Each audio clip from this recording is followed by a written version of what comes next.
Mobriga es la ciudad de los celtas en el cosmos.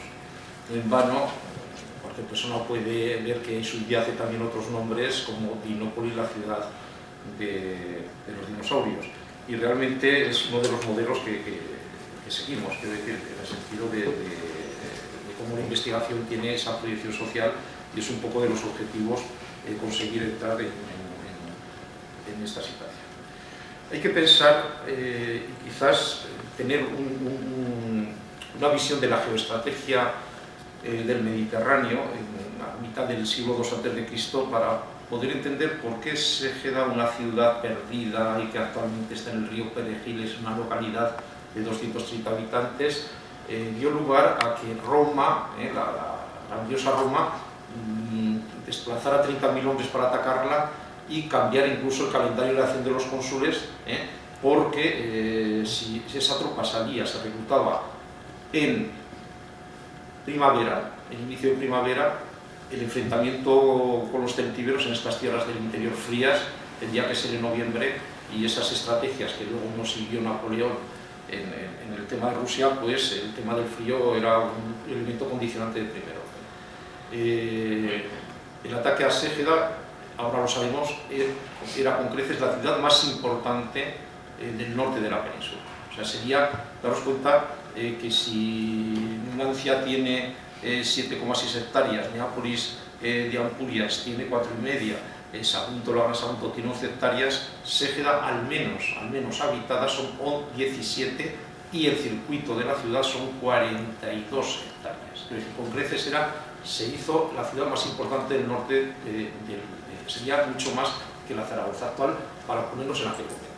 Por eso se entiende cómo Roma ataca a Ségeda, iniciando ya las conquistas hacia Occidente, y ese mismo Senado romano, poco después, va a ser el que conquiste y destruya Cartago y destruya también Corinto, avanzando ya en su avance hacia Oriente. Quiero decir que Ségeda se encuentra dentro del inicio del marco de la geopolítica expansionista imperialista romana del siglo II a.C. Por eso el tema del calendario es muy importante desde el punto de vista histórico, y por supuesto explicarlo dentro de la astronomía es clave. El otro elemento que luego veremos en detalle es el santuario con orientación astronómica. En todas las culturas, ese misterio de las estrellas, de esos astros que se movían, que se desplazaban, esas constelaciones que luego configuraron los zodiacos, que iban marcando ese movimiento del cielo al amanezca, se desplace por el firmamento y en el ocaso, al atardecer, recorra un camino ignoto por las noches para volver todos los días al mismo lugar. Eso es un misterio insondable que todas las religiones ante el astro rey, que es el sol, tuvieron que explicar.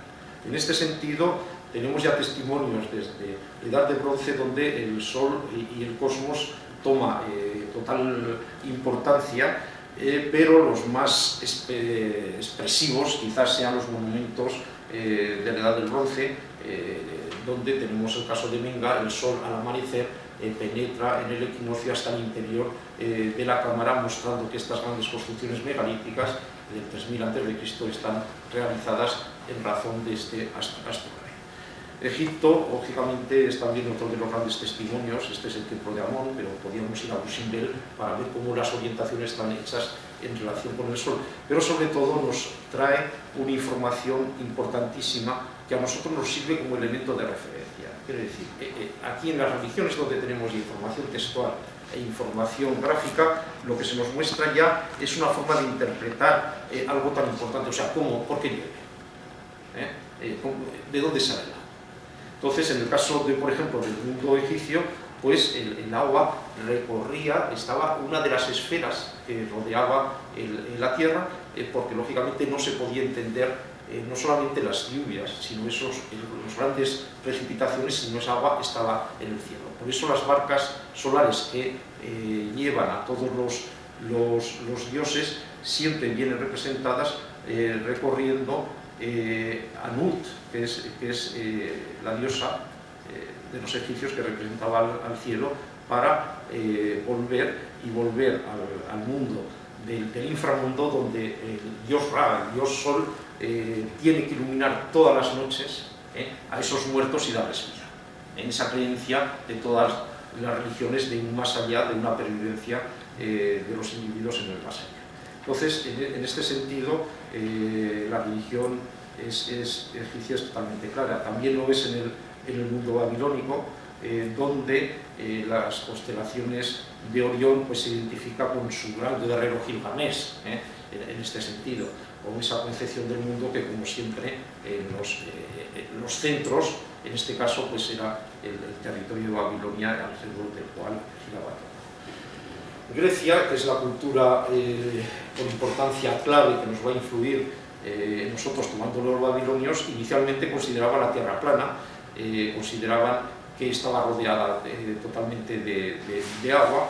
En su mundo, que Aristóteles y Platón reproducen desde el punto de vista de la filosofía de las grandes esferas que rodeaban el firmamento, se crea el mito del dios Helios, el dios Sol, que con una cuadriga se desplaza todos los días por el firmamento para al anochecer montarse en una barca solar. Esa barca solar recorría las aguas para volver otra vez a generar su ciclo.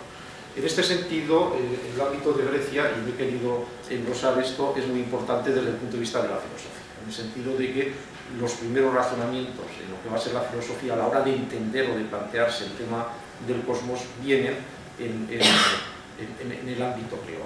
Pero sobre todo viene también una forma de pensar que nosotros ya hemos perdido. O sea, nosotros ahora estamos en una era de la ultraespecialización, esa división de ciencias y letras, pero observar cómo en el mundo griego, por ejemplo, en todo el elemento pitagórico, todo el tema de las matemáticas estaban unidas totalmente con la idea del cosmos, y cómo se establecen las notas musicales que nosotros conocemos a partir de las distancias que ellos creían que estaban en diferentes esferas del cosmos. Estas 7 notas musicales vienen de entonces. Ustedes habrán oído la palabra de la música celestial. Ese concepto de música celestial era la creencia que nos viene desde los pitagóricos de que esas diferentes esferas al girar generaban una música que era la música celestial, y esto pervive. Ustedes podrán ver en manuscritos que son esferas de la Edad Media, como hay 4 ángeles que son los encargados de hacer girar esas esferas y generar esa música celestial. Todos estos aspectos son los que creemos claves que hay que explicar esa forma de pensamiento, no solamente ese tema de las creencias a la hora de fundamentar este nuevo centro de cosmología. Roma pervive esas creencias con el dios Helios, y por supuesto en el ámbito celtibérico, que es el nuestro, hemos investigado. El equipo es un equipo amplio que nos permite que cada uno de los especialistas vayan investigando, y ahí en el ámbito celtibérico la constante del Sol es total y absoluta en todas las iconografías, domina más del 90%, quiero decir, parece como si fuera un monoteísmo dominante donde el Sol es el elemento privilegiado. Las asociaciones de caballos con soles quedan en las placas como esta de Arcóbriga, pero hay otras similares en Numancia. Este báculo de distinción de Numancia, donde el Sol representado en forma circular aparece de manera muy clara. Aquí hay una investigación muy interesante, un orgullo que diga que ha sido de mi hija, de Pilar Rubillo, en el sentido de ver cómo estas asociaciones del Sol con el caballo aparecen, una de forma realista, que es este Sol radiado, y otras sin radios. Ella ha interpretado, y luego veremos por qué, que esto corresponde al Sol del día, y ese Sol de noche que existe, que no lo vemos, y lógicamente no está radiado, pero vuelve todos los días. También se ha identificado una de estas placas con la constelación de las Pléyades, y contamos con una iconografía en las cerámicas de Numancia importantísimas, sobre todo porque esos elementos realistas se han convertido en las esvásticas, en los tetrasquelios, un símbolo que desgraciadamente, como ustedes saben, ya es maldito a partir de que los nazis se apropiaron de este símbolo solar. Y hay una serie de personajes antropomorfos con cabezas de caballo que están vinculadas con esos signos astrales, que están vinculadas con el elemento solar. Y que en el caso de algunas de esas representaciones nos recuerdan a textos clásicos donde esperen esos caballos, en el caso de Helios, arrastraban a esa cuadriga, nos muestran pues ese sustrato, cómo emergen las diferentes leyendas. Ese mundo celtibérico pues presenta inicialmente, en la fase inicial, unas representaciones de tipo realistas para pasar a una forma esquemática, pero donde el caballo es un elemento de constantes. De hecho, en este dibujo se plantea lo que sería el movimiento por el día y tenemos testrasqueles que son levogiros que nos están indicando el movimiento por la noche. Es decir, que hay un mensaje iconográfico que hay que leer, que va a ser objeto de una tesis doctoral a la hora de poder desentrañar, de poder intentar reconstruir el cosmos como lo veían los celtíberos a partir también de esas reflexiones que otras culturas, como hemos visto, han realizado. Ségeda, las excavaciones arqueológicas Ségeda, piensen ustedes que desde este extremo, donde tenemos evidencias, hasta este otro extremo, donde está el santuario, estamos hablando de cerca de 1,5 km de distancia lineal. Es un proyecto muy amplio que no voy a entrar en detalles. Aquí tiene usted el resultado de las diferentes excavaciones, esta corresponde a la zona de Lagar, y el santuario nos aparece en este lugar próximo a la muralla. Un santuario que desgraciadamente en el año 42 estaba perfectamente conservado, pero que luego una roturación en el año 2000 hizo que se arreglara parcialmente. Esta es la visión aérea del mismo. Nos sorprendió cuando se excavó que una estructura totalmente desconocida, con unos sillares de yeso, con unos enlosados interiores, con adobes de grandes dimensiones en la parte superior. Era una estructura extraña en el sentido de esa monumentalidad, pero sobre todo lo que sorprendía era una piedra angular. Una piedra angular que une un muro de 32 metros con otro de 15, de 120 grados, exactamente. Durante 5 años no supimos para qué servía eso. Todos los arqueólogos que pasaban, porque no había ningún paralelo. Hasta que tuvimos el contacto con, precisamente, de uno de los miembros actuales del proyecto I+D, que es Manuel Pérez, que había hecho la tesis doctoral de la arqueoastronomía de los Betones. Él pudo realizar todas sus, es profesor de topografía, él pudo realizar una serie de tomas de datos donde lo primero que demostró era que la bisectriz de ese ángulo de 120 grados enlazaba directamente con el cerro de la Atalaya, que es el cerro con creces más importante del horizonte. A partir de este programa de simulación, él predijo, porque este programa de simulación permite reconstruir el cosmos dentro de los movimientos de cualquier estrella, de cualquier planeta. Este es uno de los temas que está hecho a la hora de montar un cosmógrafo. O sea, tenemos ya toda la visión 360 grados visible desde el santuario y se puede ir con un ordenador viendo cómo las estrellas o el Sol se van moviendo. Y él predijo de que en el solsticio de verano el Sol se pondría sobre este lugar.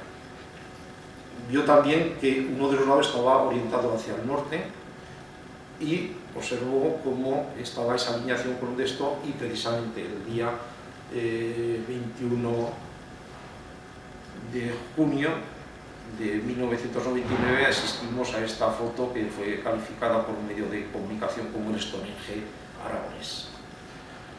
También pudo predecir que a 90 grados del norte astronómico la orientación estaba con el cerro de Valdeornos, que es otro de los cerros que tienen destacados en el horizonte, y precisamente en ese equinoccio, en aquel año de otoño, pero vuelve a repetirse en el equinoccio de primavera, el Sol se pone en este lugar.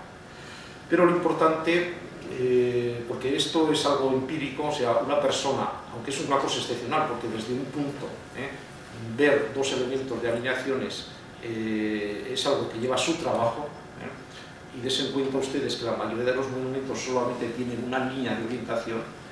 En estos casos que hemos visto anteriormente es con el nacimiento del Sol, y aquí con el ocaso solar, que es lo que le da esa personalidad a este lugar. Él vio que existía el lado mayor orientado con el ciclo de Newton, y esto es muy importante. ¿Por qué?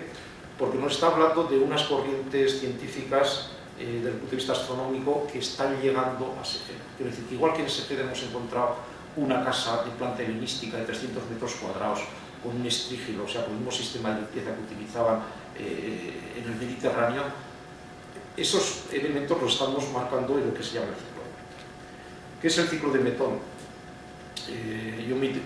Mi formación es arqueólogo y me he tenido que informar conforme él me explica. O sea, Metón era un astrónomo griego del siglo V, de 435, tenemos una referencia de él, que, tomando de los babilonios, estableció el calendario lunisolar ático. El problema de los calendarios es la exactitud que tienen que tener, sobre todo en todas las culturas, para celebrar una fiesta religiosa en el mismo día, y no cambia. Quiero decir, si el culto a una deidad vinculada con la naturaleza se tiene que hacer en primavera, no se puede plantear hacerlo en otoño. O sea, el Ramadán sería un ejemplo de un calendario que va cambiando de fechas. Pero en el caso de las culturas normalmente es muy estricto que tenga que haber un control de las fiestas. Y en este sentido, el tener el calendario preciso ha sido el objetivo de todas las culturas y vinculado indudablemente al tema de observación astronómica. ¿Qué ocurre? Que la forma de medir el tiempo más clara es la luna, pero midiendo los meses lunares hay un problema de coincidencia de esas fechas. Entonces Meton lo que descubrió, transportó, que la luna tiene un movimiento similar al que tiene el Sol. O sea, hemos visto que ese solsticio cada año va a coincidir en ese lugar. O sea, estos celtíberos sabían perfectamente cuándo podía poner inicio del año. El ciclo de Meton establece ese cambio de luna, lo que pasa es que la luna tarda 19 años en ese ciclo. Entonces, lo que estableció en el más ni menos que el calendario lunisolar ático, que tiene un error de 3 horas en 19 años. Aparentemente eso no es el mayor problema. Claro, cuando se acumulan años sí que lo es, pero en aquel momento era un elemento de precisión. Pues bien, eso lo tenemos en Ségeda.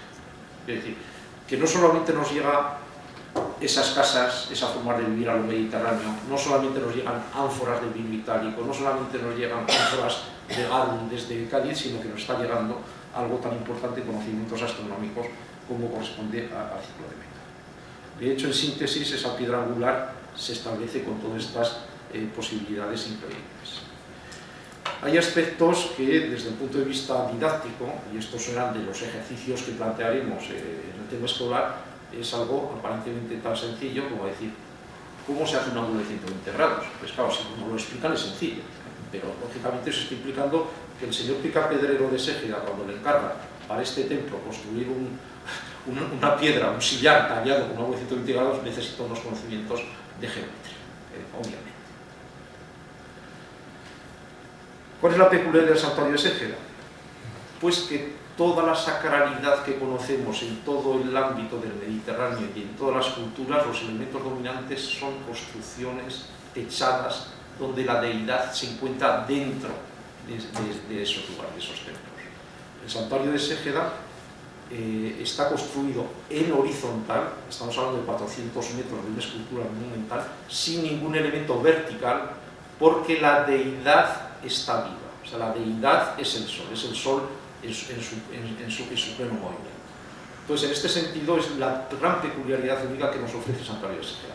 Además de generar lo que denominamos un calendario de horizonte. Quiere decir que desde este lugar se podían ir marcando las fiestas precisas en los grandes momentos cumbres que tiene las sociedades agrarias campesinas desde aquel momento, como son los ciclos iniciales de la naturaleza. Solamente hay un paralelo a nivel europeo. En Glauber, en el cual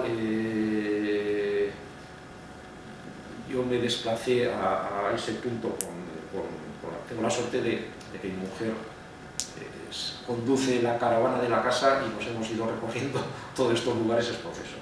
Y aquí en Glauber se realizó una reconstrucción, únicamente habían salido pero de poste. Pusieron esos postes en madera, realizaron una presentación provial con la presencia del ministro del momento de alemán. Quiero decir, y lo nuestro es que no tiene nada que ver con esto, porque actualmente se ha demostrado además que esos agujeros no pertenecen a postes indicadores como el tema astronómico, que sí están en otra función. El santuario de Ségeda indudablemente es algo único a nivel europeo, y creo que dentro de lo que es el patrimonio español y el patrimonio aragonés y el patrimonio celtibérico, pues indudablemente está destinado a ser un referente internacional, sobre todo cuando consigamos ese reconocimiento de santuario como el patrimonio de la humanidad. Una cosa, cuando he estado visitando otros lugares donde se intenta plasmar a nivel de las culturas, enfocado sobre todo a la sociedad y hacia los niños, por ejemplo, en el Parque Astronómico de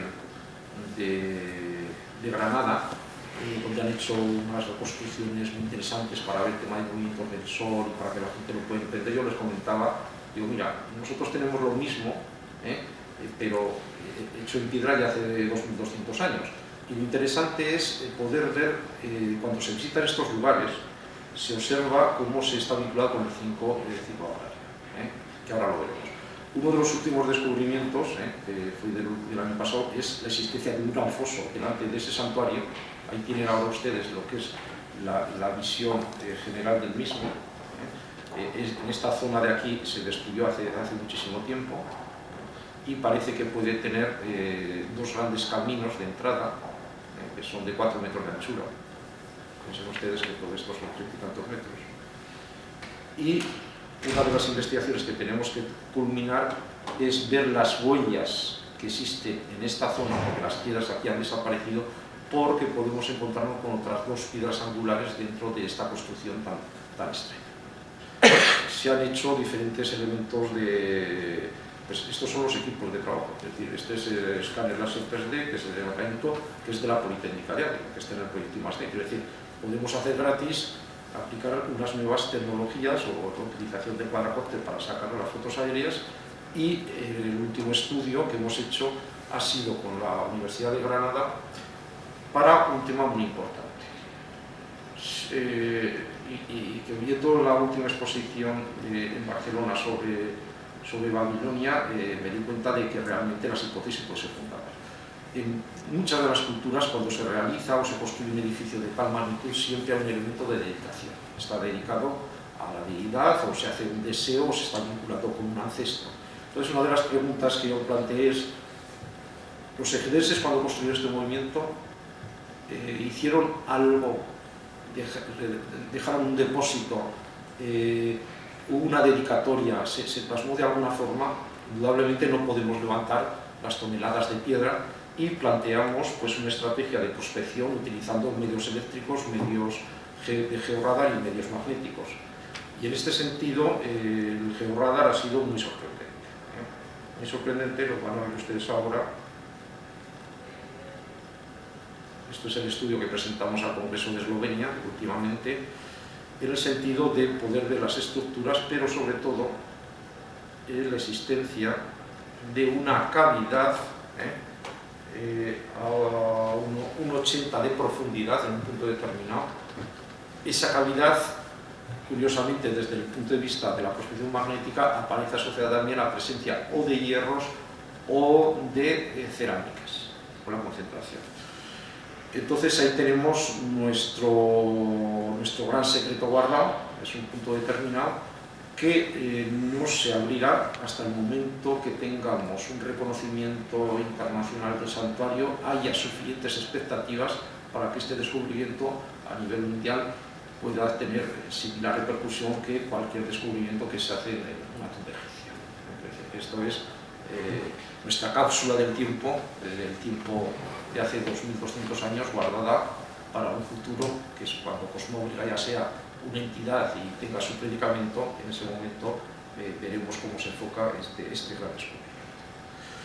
El santuario de Ségeda es lugar de visita constante de grupos universitarios que nos piden que llegan, pero sobre todo cuando nosotros celebramos esas visitas a nivel de toda la sociedad, pues comprobamos cómo en los siglos de marzo inicia la primavera, cómo en el solsticio del verano es cuando tenemos ya las cerezas totalmente granadas,